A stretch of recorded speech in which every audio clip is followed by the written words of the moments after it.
আল্লাহ আল্লাহ বিসমিল্লাহ। এটা বড় মাছ আসিস।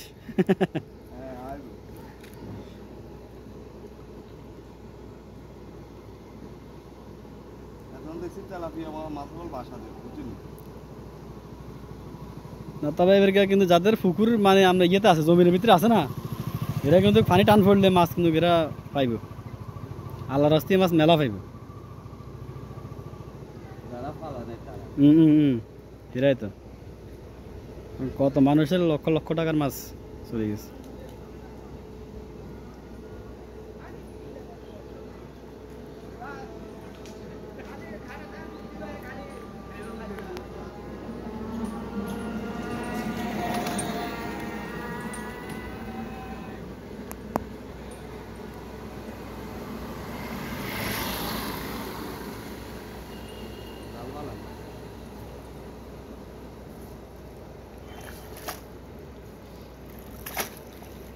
জাল ধুয়ে লান আর সুবনি দেন পরিষ্কার করে